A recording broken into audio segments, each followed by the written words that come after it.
Hello students, welcome to Just Know It. இந்த வீடியோவில் நம்ம செப்டம்பர் 11 to செப்டம்பர் 15 வரையிலான கரண்ட் அஃபேர்ஸ் ரிலேட்டடான ப்ராக்டிஸ் கொஸ்டின் சால்வ் பண்ணலாம். First question, groundswell report on climate change is released by. So இந்த ரிப்போர்ட்டை release பண்ணுறது வேர்ல்டு பேங்க்.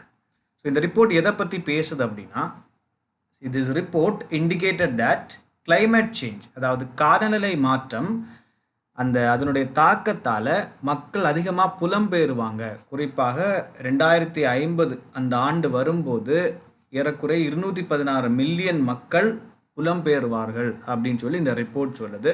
குறிப்பாக வேர்ல்டில் 2 ரீஜன்ஸை ஸ்பெசிஃபை பண்ணி சொல்லுது. ஸோ இந்த 2 ரீஜன்ஸுமே மோஸ்ட் கிளைமேட் வல்னரபிள் ரீஜன்ஸ் அப்படின்னு சொல்லுது. ஒன்று சகாரன் ஆஃப்ரிக்கா, இன்னொன்று வந்து நார்த் ஆஃப்ரிக்கா. ஸோ இந்த சகாரன் ஆஃப்ரிக்காவில் டெசர்டிஃபிகேஷனால், ஃப்ரஜைல் ஹோஸ்ட் லைன்ஸ்னால, அந்த மக்கள் அதிகமாக விவசாயத்தை சார்ந்து இருக்கிறதுனால காலநிலை மாற்றம் ஏற்படும் போது இன்னும் அதிகமாக அந்த மக்களின் மீது தாக்கத்தை செலுத்தும். அதன் மூலமாக அந்த மக்கள் இன்னும் அதிகமாக புலம்பெயருவாங்க, ஒரு இடத்தை விட்டு இன்னொரு இடத்துக்கு போவாங்க அப்படின்னு இந்த ரிப்போர்ட் சொல்லுது. இன்னொரு ரீஜன், ஸோ இந்த கிளைமேட் மைக்ரேஷனால் அஃபெக்ட் ஆகக்கூடிய இன்னொரு ரீஜன் வந்து நார்த் ஆஃப்ரிக்கா. இங்கிருந்தும் அதிகமான அளவில் கிளைமேட் மைக்ரன்ஸ் வரக்கூடும், காலநிலை மாற்றத்தால் புலம்பெயரக்கூடிய மக்கள் அதிகமாக இருப்பாங்க நார்த் ஆஃப்ரிக்காவில் அப்படின்னு இந்த ரிப்போர்ட் சொல்லுது. சவுத் ஏஷியாவை பொறுத்த வரைக்கும் பங்களாதேஷில் அதிகமாக இந்த புலம்பெயர்தல் நடக்கலாம் அப்படின்னு ஒரு ப்ரெடிக்ஷனையும் இந்த ரிப்போர்ட் சொல்லுது. ரைட். ஸோ செகண்ட் கொஸ்டின் பார்க்கலாம். Consider the following statements about Thamirabarani river. So first statement, it originates in Pothigai hills of Western Ghats. இந்த statement correct. Second statement, it is the shortest and the only perennial river of Tamil Nadu அப்படின்ட்டு இருக்கு. இதுவும் correct. So இங்கே option C both 1 and 2 அப்படிங்கிறது கரெக்டான answer. So அப்போ இது ஏன் நியூஸில் இருந்தது அப்படிங்கிறது பார்க்கலாம். சிவகலை, தூத்துக்குடி மாவட்டம் சிவகலையில் அகழ்வாய்வு நடந்தது. அந்த அகழ்வாய்வினுடைய முடிவில் ஒரு முதுமக்கள் தாழியில் அரிசியை கண்டெடுத்தாங்க. ஸோ அந்த அரிசியை கார்பன் டேட்டிங்க்கு உட்படுத்தும் போது அந்த அரிசி 3200 ஆண்டுகள் பழமையானது அப்படிங்கிறது தெரிய வந்தது.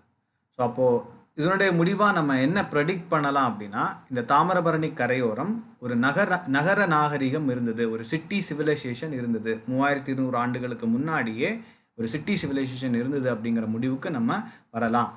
ஸோ அது சார்ந்த செய்தி சமீபத்தில் செய்தித்தாள்கள்லாம் இருந்தது. அதனால தான் இந்த கொஸ்டின் இங்கே இருக்குது. ஓகே, நெக்ஸ்ட்டு கொஸ்டின் பார்ப்போம். What is Cas9 protein that is often mentioned in news? So இது ஒரு ப்ரீவியஸ் இயர் கொஸ்டின், பட் இது சார்ந்த அந்த தொழில்நுட்பம் சமீபத்திலையும் செய்தியில் இருந்ததுனால நான் இந்த கொஸ்டின் இங்கே போட்டிருக்கேன்.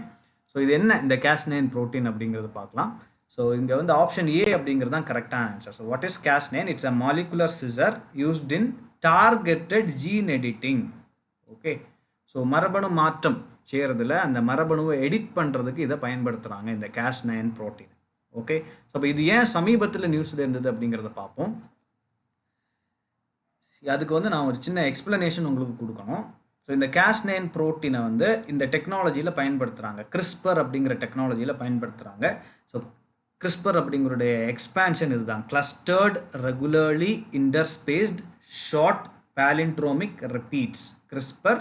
ஸோ அதுக்கு பயன்படுத்தக்கூடிய அந்த புரோட்டீன் தான் Cas9. ஸோ இது வந்து ஒரு சிசர் மாதிரி, ஒரு கத்திரிக்கோல் மாதிரி இது பங்காற்றுது இந்த Cas9 புரோட்டீன்.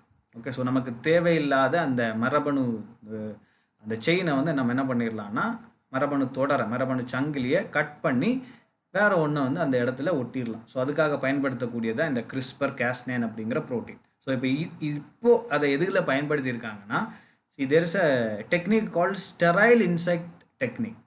நம்ம மஸ்கிட்டோ இருக்கு இல்லையா, கொசுக்கள் தான் நிறைய நோய்கள் பரவுறதுக்கு காரணம். மலேரியா, டெங்கு, சிக்கன் குனியா போன்ற கொடிய நோய்கள் பரவுறதுக்கு முக்கியமான காரணம் கொசுக்கள். ஸோ அந்த கொசுக்களினுடைய தொகையை குறைக்கிறதுக்காக, ஸோ எண்ணிக்கையை குறைக்கிறதுக்காக என்ன பண்ணுறாங்கன்னா, இந்த மாதிரி ஒரு இன்டர்வென்ஷன்ஸ், ஒரு பயாலஜிக்கல் இன்செக்ட் கண்ட்ரோல் மெத்தடை வந்து ஃபாலோ பண்ணுறாங்க. ஸோ என்ன நடக்கும் அப்படிங்கிறத நான் உங்களுக்கு எக்ஸ்பிளைன் பண்ணுறேன். ஃபர்ஸ்ட் வந்து mass rearing of insects takes place in special facilities. So லெபார்டரியில் வந்து அதிக அளவில் இந்த கொசுக்களை வந்து வளர்க்குறாங்க, ஆர்டிஃபிஷியலாக வளர்க்குறாங்க. அதுக்கு பிறகு இந்த மெயில் அண்ட் ஃபீமேல், ஸோ பொதுவாக இந்த நோய்களை பரப்புகிற இது எல்லாமே பெண் கொசுக்கள் தான். அப்போ அந்த பெண் கொசுக்களையும் ஆண் கொசுக்களையும் தனியாக பிரிச்சுட்டு ஆண் கொசுக்கள் என்ன பண்ணுறாங்கன்னா கதிரியக்கத்துக்கு உட்படுத்துகிறாங்க, ரைட், கதிர்வீச்சுக்கு உட்படுத்துகிறாங்க. So they are subjected to radiation. So அப்போ ரேடியேஷனுக்கு உட்படுத்தப்படும் போது அது வந்து ஸ்டெர்லைஸ் ஆயிரும், அது இனப்பெருக்கம் செய்வதற்கான அந்த தன்மையை அது இழந்துடும், ரைட். அதுக்கு பிறகு என்ன பண்ணுறாங்கன்னா இந்த மேல் மஸ்கிட்டோஸ், இந்த ஆண் கொசுக்களை அப்படியே என்விரான்மெண்ட்டில் ரிலீஸ் பண்ணிடுறாங்க. ஸோ இந்த என்விரான்மெண்ட்டில் ரிலீஸ் பண்ணக்கூடிய ஆண் கொசுக்களுக்கு மலட்டுத்தன்மை இருக்கும், அதால் அது பாப்புலேட் பண்ணால் கூட அதால் ரெப்ரொடியூஸ் பண்ண முடியாது. ஸோ அப்போ இந்த கொசுக்கள் என்ன ஆகும், இந்த ஸ்டெரைல் மேல் மஸ்கிட்டோஸ் வந்து நார்மலாக இருக்கக்கூடிய மற்ற மஸ்கிட்டோஸுக்கு கூட கம்பீட் பண்ணி ஃபீமேல் மஸ்கிட்டோஸை பாப்புலேட் பண்ணும், ஸோ மேட் பண்ணும். அப்படி மேட் பண்ணாலும் ஃபர்டைல் ஆஃப்ஸ்ப்ரிங் வந்து வராது, ரைட். ஸோ இப்போ இப்படி வந்து என்ன பண்ணலாம் அப்படின்னா நம்ம கொசுக்களுடைய எண்ணிக்கையை குறைக்க முடியும். இதுதான் sterile insect technique. Okay, so இப்போ இது வந்து பொதுவாக லெபார்ட்டரியில் இந்த மாதிரி ரேடியேஷன் கொடுத்து பண்ணுறாங்க. பட் இதே கான்செப்டை என்ன பண்ணுறாங்கன்னா இப்போது ஜீன் எடிட்டிங் மூலமாக பண்ணுறாங்க. ஸோ ரேடியேஷன் இல்லாமல் இந்த கொசுக்களில் மரபணு மாற்றம் செஞ்சு இந்த மாதிரியான ஸ்டெரைல் மஸ்கிட்டோஸை நம்ம பண்ண போகிறோம், டெவலப் பண்ண போகிறோம். ஸோ அதுக்கான டெக்னாலஜியை கண்டுபிடிச்சிருக்காங்க. இப்போ கண்டுபிடிக்கப்பட்ட இந்த டெக்னாலஜிக்கு பேர் வந்து இதுதான், precision guided sterile insect technique. So அதே ஸ்டெரைல் இன்செக்ட் டெக்னிக் தான், பட் இங்கே வந்து ரேடியேஷனுக்கு பதிலாக we are using genetic engineering or gene editing technology. So அதுக்கு பயன்படுத்தக்கூடிய அந்த டெக்னாலஜிக்கு பேர் தான் கிறிஸ்பர். அதுக்கு பயன்படக்கூடிய அந்த ஜெனட்டிக் சிசருக்கு பேர் தான் Cas9 புரோட்டீன். ஸோ இன்னொரு அடிஷ்னலாக தகவலும் கூட 2020ஆம் ஆண்டு கெமிஸ்ட்ரி வேதியியலுக்கான நோபல் பரிசு இந்த டெக்னாலஜியை கண்டுபிடிச்ச அறிவியலர்களுக்கு தான் கிடைச்சது. ஓகே, நெக்ஸ்ட் கொஸ்டின் நம்ம பார்க்கலாம். He was a pioneer of modern Tamil poetry. His songs on nationalism and freedom of India helped to rally the masses to support the Indian independence movement in Tamil Nadu. In order to proclaim its revolutionary order, he had the weekly newspaper named India printed in red paper. It was the first paper in Tamil Nadu to publish political cartoons. So இது யார், இந்த personality யார் அப்படின்னு கேட்குறாங்க. So நவீன தமிழ் கவிதையினுடைய தந்தை அப்படின்னு அவரை நம்ம சொல்லலாம். ஸோ அவர் வந்து ஒரு வீக்லி நியூஸ் பேப்பர் ரிலீஸ் பண்ணியிருந்தார், பப்ளிஷ் பண்ணிட்டு இருந்தார், இந்தியா அப்படின்னு அதுக்கு பேர். ஸோ அதுதான் தமிழ்நாட்டிலே முதல் முறையாக அரசியல் கேலி சித்திரங்களை வெளியிட்ட ஒரு பத்திரிகை அப்படின்னு இந்த ஸ்டேட்மெண்ட் சொல்லுது. அது யார் அப்படின்னு கண்டுபிடிக்கணும் நம்ம. ஸோ இங்கே வந்து கல்யாண சுந்தரம், மறைமலை அடிகள், சுப்பிரமணிய பாரதி, பரிதிமார் கலைஞர் அப்படின்னு ஆப்ஷன் கொடுத்துருக்காங்க. இங்கே ஆப்ஷன் சி சுப்பிரமணிய பாரதி அப்படிங்கிறது தான் கரெக்டான ஆன்சர். ஸோ சமீபத்தில் தான் அவருடைய 100வது நினைவு தினத்தை தமிழக அரசு அனுசரித்தது. ஸோ அதனுடைய தொடர்ச்சியாக நிறைய அறிவிப்புகள், ஒரு 14 அறிவிப்புகளை தமிழக முதல்வர் வெளியிட்டிருந்தார். ஸோ அதில் ஒன்று பார்த்தீங்கன்னா இந்த செப்டம்பர் 11 அவருடைய நினைவு நாள், பாரதியாருடைய நினைவு நாளை இனி மகாகவி தினமாக நம்ம கொண்டாடுவோம் அப்படின்னு ஒரு அறிவிப்பு இருந்தது. அப்புறம் பார்த்தீங்கன்னா பாரதியினுடைய படைப்புகளை, பாரதியினுடைய வாழ்வியலை ஆய்வு செஞ்ச ஆராய்ச்சியாளர்களுக்கு நிறைய பரிசுகள் கொடுப்போம் அப்படின்னு சொல்லி ஒரு அறிவிப்பு இருந்தது. அப்புறம் திருச்சி பல்கலைக்கழகத்தில், திருச்சி பாரதிதாசன் பல்கலைக்கழகத்தில் ஒரு இருக்கையை ஏற்படுத்துவோம், பாரதியாருடைய பெயரில் ஒரு ஆய்வு இருக்கையை வந்து ஏற்படுத்துவோம் மாதிரியான அறிவிப்புகள் வந்து இருந்தது சமீபத்தில். ஸோ அதனால தான் இந்த கேள்வி இங்கே இருக்குது. ஓகே, நெக்ஸ்ட் கொஸ்டின் நம்ம பார்க்கலாம். Arrange the following core sector industries in decreasing order of their weightage. So refinery products, electricity, steel, fertiliser. So இதை வந்து டிக்ரீசிங் ஆர்டரில் வந்து நம்ம அரேஞ்ச் பண்ணணும். ஸோ இங்கே கரெக்டான ஆர்டர் வந்து ஸோ அதே தான், refinery products, electricity, steel, fertiliser. So 1, 2, 3 and 4 is the correct answer. Okay, so இது எதனுடைய அடிப்படையில் இந்த கேள்வி இங்கே இருக்குது அப்படிங்கிறத பார்க்கலாம். இண்டெக்ஸ் ஆஃப் இண்டஸ்ட்ரியல் ப்ரொடக்ஷன் அப்படிங்கிற ஒரு இண்டிகேட்டர் இருக்குது. ஸோ இந்தியாவில் தொழில் உற்பத்தி எப்படி நடக்குது, தொழிற்சாலைகளில் உற்பத்தி எப்படி நடக்குது அப்படிங்கிறத நமக்கு சொல்லக்கூடிய ஒரு இண்டிகேட்டர் தான் இந்த IIP, right. So it's an indicator that measures the changes in the volume of production of industrial products during a given period. So இதை பப்ளிஷ் பண்ணுறது ஒவ்வொரு மந்த்தும் பப்ளிஷ் பண்ணுவாங்க. It's compiled and published monthly by the National Statistical Office. Okay, so this National Statistical Office functions under this Ministry of Statistics and Program Implementation. So இந்த இண்டெக்ஸுக்கு கீழே 8 core sector, 8 முக்கியமான துறைகள் அப்படின்னு 8 துறைகளை சொல்கிறாங்க. ஸோ அந்த 8 துறைகளும் வந்து இதுதான்: refinery products, electricity, steel, coal, crude oil, natural gas, cement, fertiliser. So ப்ராமினண்டான இண்டஸ்ட்ரியல் செக்டர் வந்து இந்த 8 தான். ஸோ இதில் வெயிட்டேஜ் எப்படி அலாட் பண்ணுறாங்க இந்த இண்டெக்ஸில் அப்படிங்கிறது தான் இந்த கேள்வி. ஸோ இந்த வெயிட்டேஜ் வந்து இப்படி தான் இருக்கும், டிக்ரீசிங் ஆர்டரில். சரியா? ஸோ அதிகமான வெயிட்டேஜ் வந்து ரிஃபைனரி ப்ராடக்ட்ஸுக்கு, அதுக்கு அடுத்த அதிகமான வெயிட்டேஜ் எலக்ட்ரிசிட்டிக்கு, அதுக்கு அடுத்தது வந்து ஸ்டீல் வருது, அடுத்து கோல் வருது, அடுத்து க்ரூட் ஆயில், அடுத்து நேச்சுரல் கேஸ், அடுத்து சிமெண்ட், ஃபைனலாக ஃபர்டிலைசர்ஸ். ஓகே, நெக்ஸ்ட் கொஸ்டின் நம்ம பார்க்கலாம். Which among the following statement is incorrect about permafrost? Permafrost ரிலேட்டடாக இருக்கக்கூடிய ஸ்டேட்மெண்ட்ஸில் எது இன்கரெக்ட், தவறான ஸ்டேட்மெண்ட் அப்படின்னு கேட்குறாங்க.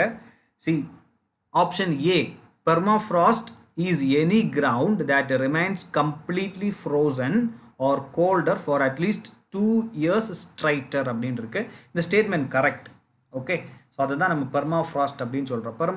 permafrost அப்படின்னா இந்த ஆர்டிக் பிரதேசங்களில் எல்லாமே, ஆர்டிக் பிரதேசம், அண்டார்டிக் பிரதேசங்களில் எல்லாம் ஸோ நிலம் இப்படி இருக்குது, right? So soil, top soil இப்படி இருக்குதுன்னா அதுக்கு கீழே ஒரு லேயர், ஸோ ஒரு குறிப்பிட்ட டிஸ்டன்ஸ் தாண்டி அதுக்கு கீழே வந்து ஒரு லேயர் பெர்மனண்டாக ஃப்ரோசன் ஆகிருக்கும். ஸோ முழுவதுமாக அது வந்து நிரந்தரமாக பனியாக மாறி இருக்கும். அதை தான் நம்ம பெர்மாஃப்ராஸ்ட் அப்படின்னு சொல்கிறோம். ஸோ இந்த பகுதிகளில், இந்த நிலப்பரப்பில் வந்து மரங்களால் வேர் விட்டு வளர முடியாது இந்த பெர்மாஃப்ராஸ்ட் இருக்கிறதுனால.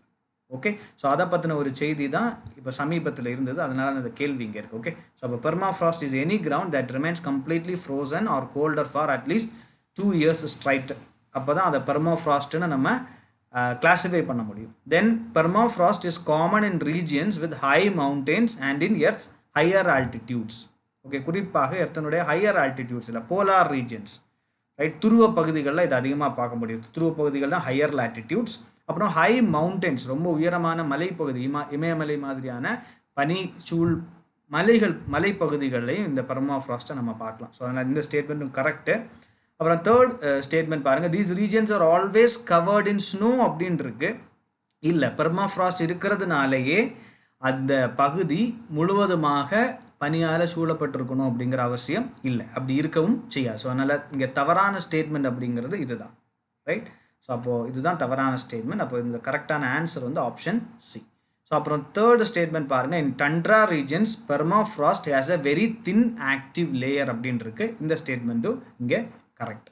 ஃபைன். ஸோ இப்போ இந்த பெர்மாஃப்ராஸ்ட் ஏன் நியூஸில் இருந்துச்சு அப்படின்னு பார்க்கலாம். இப்போ சமீபத்தில் வந்த ஐபிசிசி ரிப்போர்ட்டின் படி, நம்முடைய புவி வெப்பம் அடைகிறதுனால increasing global warming will result in reduction in Arctic permafrost. So இந்த பூமிக்கு அடியில் உறைந்து போயிருக்கக்கூடிய இந்த பனி, நிரந்தரமாக உறைந்து போயிருக்கக்கூடிய பனி ஆர்டிக் பிரதேசங்களில் உருகிக்கிட்டு இருக்கு அப்படின்னு சொல்லக்கூடிய ஒரு முக்கியமான தகவலை இந்த ஐபிசிசி ரிப்போர்ட் வந்து நமக்கு சொல்லுது. இது வந்து ரொம்ப ஒரு மோசமான இண்டிகேட்டர், நம்முடைய சூழலியலுக்கு ரொம்ப மோசமான ஒரு இண்டிகேட்டர், ரைட்? ஸோ பெர்மாஃப்ராஸ்ட் அப்படிங்கிறது என்னன்னா, இதுதான் definition. Permafrost is any ground that remains completely frozen. So அதாவது 0 டிகிரி செல்சியஸில் ஒரு அட்லீஸ்ட் 2 இயர்ஸுக்காவது அது அந்த இடம், அந்த நிலப்பரப்பு அப்படி இருக்குதுன்னா அதை வந்து நம்ம பெர்மாஃப்ராஸ்ட் அப்படின்னு வகைப்படுத்தலாம். ஓகே, நெக்ஸ்ட் கொஸ்டின் நம்ம பார்க்கலாம். Consider the following statements about climate action and finance mobilization dialogue, CAFMD. So first statement பாருங்க, it is one of the 2 tracks of the India European Union climate and clean energy agenda 2030 partnership. So here இந்த ஸ்டேட்மெண்ட்ல பாருங்க, India European union இருக்கு. இல்லை, இது வந்து ஆக்சுவலாக ஒரு climate ரிலேட்டடான ஒரு பார்ட்னர்ஷிப் தான், but it's a partnership between India and US, not European Union. Okay, so அதனால இந்த statement is wrong. Second statement, it would have joint proposals looking at ways in which emissions could be reduced in the next decade. Okay, so இது வந்து இந்தியாவுக்கும் யூஎஸ்க்குமான ஒரு ஒப்பந்தம். இதன் அடிப்படையில் so இந்தியாவில் எமிஷன்ஸை என்ன பண்ண போகிறோம், நம்ம குறைக்க போகிறோம், right? Especially green house gas எமிஷன்ஸை நம்ம குறைக்க போகிறோம். ஸோ அது கரெக்டு. தேர்ட் ஸ்டேட்மெண்ட் பாருங்கள், this collaboration will result in attracting capital and enhancing the enabling environment to deploy 450 gigawatt of renewable energy capacity in India. So இந்த பார்ட்னர்ஷிப்புக்கு கீழே நம்ம வந்து புதுப்பிக்கத்தக்க எரிசக்தி, அதாவது மாற்று எரிசக்தி அந்த சோர்ஸஸுக்கு வந்து ஷிஃப்ட் பண்ணுவோம் அப்படின்னு சொல்லி இது சொல்லுது இந்த ஸ்டேட்மெண்ட் சொல்லுது, ரைட்? ஸோ 3 ஸ்டேட்மெண்ட் 3 சொல்லுது. இங்கே இந்த ஸ்டேட்மெண்ட் 3ங்கிறது கரெக்ட், ரைட்? ஸோ இது ரெண்டுமே அந்த டைலாகுக்கு கீழே இருக்கக்கூடிய இம்பார்ட்டண்டான பாயிண்ட்ஸ் தான். Okay, so option B 2 and 3 only அப்படிங்கிறது தான் இங்கே கரெக்டான ஆன்சர், ரைட்? ஸோ இந்த CAFMD அப்படிங்கிறது என்னங்கிறத பார்க்கலாம். ரீசெண்டாக US special presidential envoy for climate John Kerry along with India's Union Minister for Environment, Forest and Climate Change, Mr. Bhupendra Yadav. So இவங்க ரெண்டு பேரும் ஒரு மீட் பண்ணியிருந்தாங்க இங்கே. ஸோ அவங்களுக்கு இடையில ஒரு கூட்டம் நடந்தது. ஸோ அந்த கூட்டத்தினுடைய முடிவில் அவங்க ஒரு டயலாக், ரைட்? ஸோ ஒரு பார்ட்னர்ஷிப்பை வந்து லான்ச் பண்ணியிருந்தாங்க. ஸோ இந்த பார்ட்னர்ஷிப்புக்கு கீழே ஸோ கிளைமேட் சேஞ்சை அட்ரஸ் பண்ண போகிறாங்க. ரெண்டு நாடுகளும் இணைந்து இந்த காலநிலை மாற்றத்தை நம்ம சரி செய்கிறதுக்காக என்னெல்லாம் பண்ணலாம் அதை வந்து பண்ண போகிறாங்க. ஸோ அதுக்கான ஒரு முயற்சி தான் இந்த climate action and finance mobilisation dialogue. It's a dialogue between India and USA, not India and European Union. Fine, next question பார்க்கலாம். Question number 8. T1 settlement system sometimes seen in the news recently is related to. So இது ஒரு settlement system. Is it related to climate change financing framework? Is it related to completion of share transactions? Is it related to fintech platform developed by National Payments Corporation of India? Is it related to agreement on the Iranian nuclear program? So this T1 settlement system is related to completion of share transactions. Okay, and this was allowed by SEBI, Securities and Exchange Board of India. So Securities and Exchange Board of India allowed stock exchanges to start the T1 system as an option in place of T2 for completion of share transaction. So இது என்ன T1 T2 அப்படிங்கிறத நான் உங்களுக்கு சொல்கிறேன்.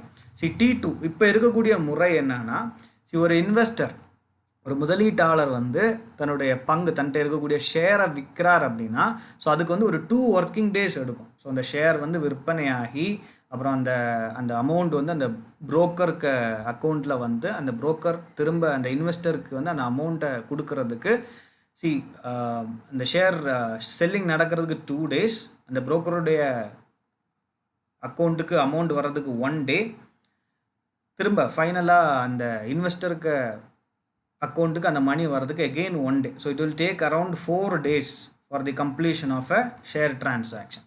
But இங்கே வந்து என்ன நடக்குதுன்னா, இந்த T+1 சிஸ்டம் என்ன பண்ணுதுன்னா, 1 டேலே, ரைட்? ஸோ ஒன்லி 1 டேல வந்து நம்ம அந்த ஷேர் டிரான்சாக்ஷனை கம்ப்ளீட் பண்ணுற அளவுக்கு ரொம்ப ஸ்பீடாக, ரைட்? ஸோ தான் T1 settlement of trade takes place in 1 working day and the investor will get the money on the following day. So அடுத்த நாளே அவருக்கு அந்த மணி அப்படிங்கிறது அவருடைய அக்கௌண்ட்டில் வந்து கிரெடிட் ஆகிடும். ஸோ இது வந்து ரொம்ப ஸ்பீடாக ஷேர் டிரான்சாக்ஷன் நடக்கிறதுக்காக securities and exchange board of இந்தியாவில் பங்குச்சந்தை சார்ந்த வர்த்தகங்களை ரெகுலேட் பண்ணக்கூடிய ஒரு கட்டுப்பாட்டு அமைப்பு தான் இந்த செபி, ரைட்? ஸோ அவங்க வந்து இப்போ அலோவ் பண்ணியிருக்காங்க, இதை வந்து ஸ்டாக் எக்ஸ்சேஞ்சஸ் வந்து முன்னெடுக்கலாம் இந்த T+1 சிஸ்டத்தை அப்படின்னு சொல்லி அனௌன்ஸ் பண்ணியிருக்காங்க. ஓகே, நெக்ஸ்ட் கொஸ்டின் பார்க்கலாம். India's first indigenously designed high ash coal gasification based methanol production plant has been opened in. So this is opened in Hyderabad. Okay, so Hyderabad la Bell Bharat Heavy Electricals Limited அதோடைய R&D சென்டரில் இதை சக்ஸஸ்ஃபுல்லாக அவங்க develop பண்ணி launch பண்ணியிருக்காங்க. So இது வந்து Indian கோல்லேருந்து மெத்தனாலை extract பண்ணக்கூடிய ஒரு method, right? So this particular project is a part of Niti Ayog's methanol economy program. So ஏன் வந்து மெத்தனாலை வந்து ப்ரொமோட் பண்ணுறாங்கன்னா, மெத்தனால் ஒரு clean energy fuel, right? So it is utilized as a motor fuel to power ship engines and to generate clean power. So யூஸ்வலாக இந்த மெத்தனாலை natural கேஸ்லேருந்து extract பண்ணி எடுப்பாங்க, right? So நம்ம வந்து மெத்தனாலை மேனுஃபேக்சர் பண்ணணும்னா நேச்சுரல் கேஸை இம்போர்ட் பண்ணி, சரியா, இறக்குமதி பண்ணி அதுலேருந்து தான் மெத்தனாலை நம்ம எக்ஸ்ட்ராக்ட் பண்ண வேண்டியிருக்கும், which is a very expensive process. So அதனால தான் Indian government especially NITI Aayog இந்த மாதிரி மெத்தனால் எக்கானமி ப்ரோக்ராம் அப்படிங்கிற ஒரு ப்ரோக்ராமை அனௌன்ஸ் பண்ணி அதுக்கு கீழே ஸோ நம்ம இந்தியாவில் கிடைக்கக்கூடிய கோல்லேருந்து என்ன பண்ணலாம், இந்த மெத்தனாலை எக்ஸ்ட்ராக்ட் பண்ணி எடுக்கலாம் அப்படிங்கிற ஒரு ப்ராஜெக்டை லான்ச் பண்ணியிருக்காங்க. அதை சக்ஸஸ்ஃபுல்லாக இம்ப்ளிமெண்ட் பண்ணி ஸோ இந்தியாவில் முதல் முறையாக உள்நாட்டில் தயாரிக்கப்பட்ட இந்த மெத்தனால் எக்ஸ்ட்ராக்ஷன் பிளான்ட்டை வந்து சக்ஸஸ்ஃபுல்லாக டெமான்ஸ்ட்ரேட் பண்ணியிருக்குது BHEL. ஸோ அது சார்ந்த நியூஸ் வந்து இப்போது ரீசெண்டாக இருந்தது. Okay, fine. Next question, final question, question number 10. Which among the following statements about income tax appellate tribunal ITAT is are correct? So first statement பாருங்க, it was the first tribunal to be created on 25th January 1941 and is also known as Mother Tribunal அப்படின்னு இருக்கு. Yes, this is correct. So முதல் முறையாக இந்தியாவில் தொடங்கப்பட்ட ஒரு தீர்ப்பாயம் அப்படிங்கிறது இதுதான், இன்கம் டேக்ஸ் அப்பலேட் ட்ரிபியூனல் தான். ஸோ அது correct. Second statement, to ensure highest degree of independence of the ITAT, it functions under the Department of Legal Affairs in the Ministry of Law and Justice. So இதுவும் correct. So யூஸ்வலாக income tax ரிலேட்டடான affairs எல்லாமே ministry of ஃபினான்ஸுக்கு கீழே வரும். But இந்த income tax appellate ட்ரிபியூனலுக்கு அது சுதந்திரமான அமைப்பாக செயல்படணும் அப்படிங்கிறதுக்காக அதை டிபார்ட்மெண்ட் ஆஃப் லீகல் அஃபேர்ஸுக்கு கீழே வச்சிருக்கிறாங்க. ஸோ இந்த ஸ்டேட்மெண்ட் இங்கே correct. So option C both 1 and 2 is the correct answer, right. So இது ஏன் நியூஸில் இருந்ததுன்னா, சமீபத்தில் சுப்ரீம் கோர்ட் வந்து இந்த தீர்ப்பாயங்களில் இந்த ஐடிஏடி அப்புறம் நேஷனல் கம்பெனி லா ட்ரிபியூனல் மாதிரியான தீர்ப்பாயங்களில் நிறைய வேக்கன்சிஸ் இருக்குது.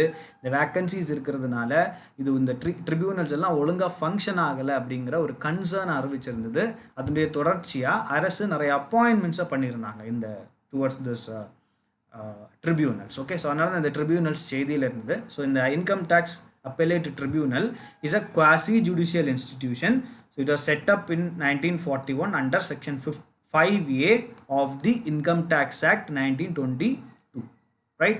It is referred to as Mother Tribunal. ஏன் மதர் ட்ரிபியூனல் சொல்கிறாங்கன்னா, இது ரொம்ப பழமையான ஒரு தீர்ப்பாயம். It's the oldest tribunal in the country.